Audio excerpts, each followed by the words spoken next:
밤에 듣는 조선야담.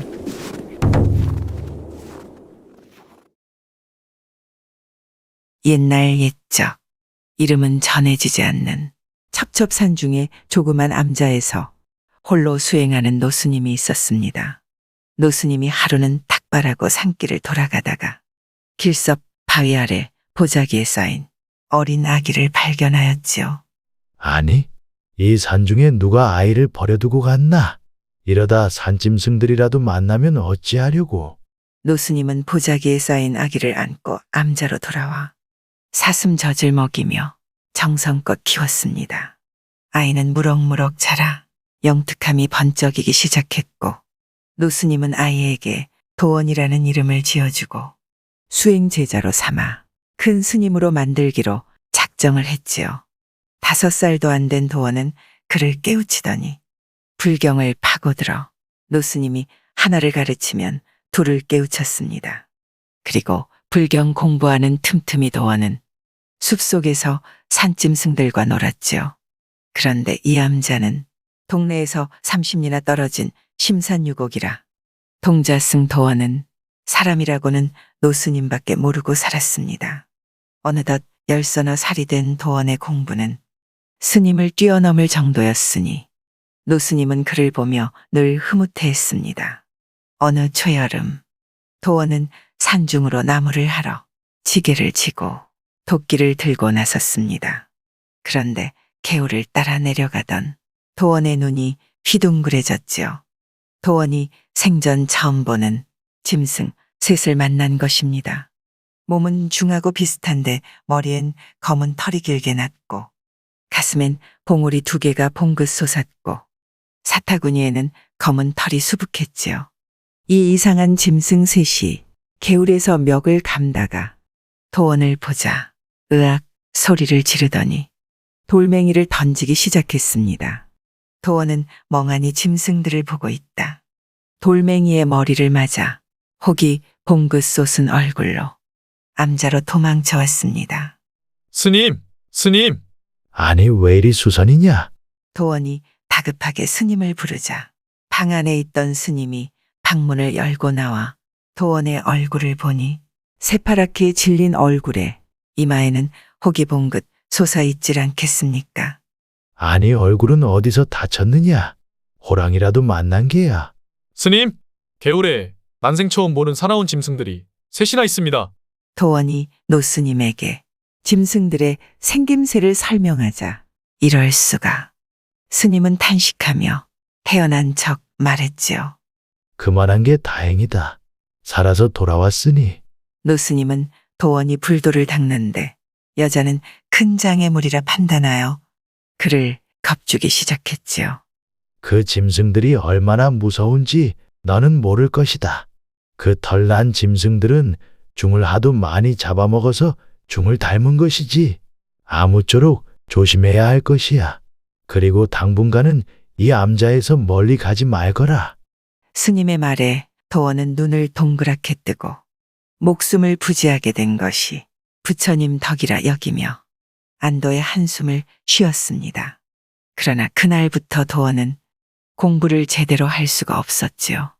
책을 펴도 글은 보이지 않고 그 무섭다는 짐승들만 이상하게 눈앞에 아른거리고 밤에 잠을 자도 꿈속에서 그 짐승들만 나타났습니다. 스님, 자꾸만 그 털난 짐승들만 눈에 아른거려 도무지 공부를 제대로 할 수가 없습니다. 시간이 지나면 조금씩 잊혀질 게다. 하지만 도원은 시간이 갈수록 오히려 공부도 일도 모든 걸 손 놓은 채 시름에 빠졌지요. 이를 보다 못한 노스님은 도원을 불러 동굴에 들어가 면벽 수행을 하도록 명했습니다. 도원은 그날로 동굴로 들어가 가부좌를 틀고 면벽해 독경을 해보지만 머릿속엔 그 짐승들만 아른거렸지요. 보름을 면벽하고 난 도원은 울면서 스님에게 말했습니다. 제게 악귀가 씌었나 봅니다. 아무리 독경을 해도 제 머릿속엔 그 짐승들만 보입니다.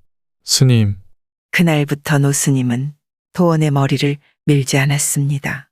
그리고는 머리가 어느 정도 자라자 도원에게 속인들의 옷을 입혀 속세로 내보냈지요. 가거라. 가서 속세의 사람들과 함께하거라. 스님은 그렇게 모질게 말하고 방문을 닫아버렸습니다. 스님, 도원은 스님의 명을 거부할 수 없었기에 문 밖에서 큰 절을 올리고 울면서 산을 내려왔지요. 그렇게 추나추동이 돌고 돌아 10년이란 세월이 흘렀습니다. 눈이 쏟아지는 어느 날 밤, 세파에 시달린 젊은이가 암자를 찾아왔지요. 암자 처마 밑에 서서 망감에 젖어 있는 젊은이를 향해 방 안에서 나지막한 소리가 흘러나왔습니다. 도원이 왔느냐? 네, 뼈만 앙상하게 남은 노스님이 도원의 머리를 밀었지요. 며칠 후 노스님은 입적하고 암자 마당에서 도원이 혼자서 조촐하게 다비식을 올렸습니다. 강원도 정선 땅 첩첩산중 담비골에 단 두 집이, 윗집엔 10만이 내외가, 아랫집엔 사냥꾼 내외가 살았습니다. 산중에 단 두 집만 사니 그들은 친형제처럼 내 것 내 것이 없이 정말 친하게 지냈지요. 어느 깊은 가을날 산삼을 캐러 간 남편이 환하게 웃으며 집으로 돌아왔습니다. 여보, 여보, 왜요? 좋은 삶이라도 캤어요? 이것 보시오. 남편이 내놓은 것은 좋기 100년은 돼 보이는 산삼이었지요. 내일 날이 밝는 대로 읍내의 큰 약방에 가서 이걸 팔아올 것이오. 이제 우리도 산 아랫마을로 내려가서 사십시다. 어머, 그러면 정말 좋겠네요. 이튿날 아침 남편은 새벽같이 일어나 산삼을 챙겨 읍내로 떠났습니다. 그런데 늦어도 해걸음에는 돌아올 줄 알았던 남편은 밤이 늦도록 돌아오지 않았지요. 10만이 부인은 마루에 걸터앉아 남편 오기만을 기다리다 뜬 눈으로 밤을 샜지요. 그런데 다음 날 아침 아랫집 사냥꾼이 올라와 자기 아내를 찾질 않겠습니까? 형수님, 우리 집사람 여기 안 왔습니까? 아니요? 오늘은 못 봤는데. 나도 지금 우리 남편이 어제 아침 일찍 읍내에 다녀온다고 나가서는 지금까지 돌아오지 않아 마냥 기다리고 있어요. 그래요?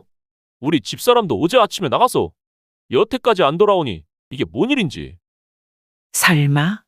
순간 10만이 부인의 머릿속에 상상하기조차 힘든 일이 생각났지요. 그이가 삼을 팔아 사냥꾼 부인과 도망갔단 말인가? 언제부터 둘이 눈이 맞았단 말인가? 10만이 부인은 그날로 식음을 전폐하고 드러누워 버렸고 사냥꾼은 연놈들을 찾으러 간다며 뛰쳐나갔습니다. 그리고 사흘이 지나 헛걸음을 치고 돌아온 사냥꾼이 집을 찾아오니 10만이 부인은 자리에 누워 일어나질 못하고 있었지요. 형수님, 이러시면 안 됩니다. 일어나 이것 좀 드시고 기운 내십시오. 어디로 갔는지 알아는 보셨어요? 읍내에 있는 약방을 다 찾아가 보았지만 도무지 그 행적을 알 수가 없었습니다. 그렇게 아랫집에서는 생오라비가, 윗집에서는 생과부가 분노와 한숨으로 살아가다가 눈이 펄펄 오던 어느 겨울날 밤 사냥꾼이 술 냄새를 풍기며 윗집 생과부 방으로 들어가자 여인도 기다렸다는 듯이 서로를 품에 안고 밤을 보냈죠. 그러다 보니 자연스럽게 두 사람은 부부가 되어 새살림을 차렸습니다. 사냥꾼은 10만이 부인을 형수님이라 부르는 대신 여보라 불렀고 여인도 자연스럽게 사냥꾼을 서방님이라 불렀지요. 사냥꾼은 하룻밤도 거르지 않고 10만이 부인의 고쟁이를 벗겼고 여인 또한 새로운 밤놀이에 심신이 들떴습니다. 지난 가을의 분노와 한숨은 까마득히 잊어버리고 새 삶이 너무 짜릿해 웃음꽃이 질 날이 없었지요. 꽃 피고 새우는 화사한 봄날이 찾아왔습니다. 산나무를 뜯으러 산속을 들어간 사냥꾼의 세 부인은 사냥꾼이 좋아하는 곰취를 뜯으러 점점 깊이 들어가다 깜짝 놀라 걸음을 멈췄지요. 바위 사이 풀 속에 처박힌 시체, 그것은 사냥꾼 부인과 도망쳤다던 남편 신만이었습니다. 신만이의 움켜진 오른손을 펴자 단추 하나가 나왔는데 어디선가 많이 본 듯한 단추였지요. 여인은 단추를 들고 허겁지겁 집으로 돌아와 옷장 속을 뒤졌습니다. 그리곤 가을에 입던 사냥꾼의 조끼를 꺼냈는데 옷에 단추 하나가 떨어져 있었고 나머지 단추와 여인이 갖고 온 단추는 같은 모양새였지요. 여인은 그 자리에서 대성통곡을 하였습니다. 그때 사냥을 나갔던 사냥꾼이 집으로 돌아와 여인의 울음소리를 듣고 놀라 방 안으로 뛰어들어갔지요. 대체 무슨 일이요? 여인은 사냥꾼의 물음에도 사냥꾼의 조끼를 안고 엎드려 울기만 했습니다. 말을 해보시오. 대체 무슨 일이요? 대체 무슨 일인지 답답하기만 한 사냥꾼이 재촉하며 대묻자 말없이 단추 하나를 내보였습니다. 순간 사냥꾼은 얼굴이 새파랗게 질려 뒤로 자빠졌지요. 용서해 주시오. 당신을 처음 본 순간부터 나는 미칠 것만 같았소.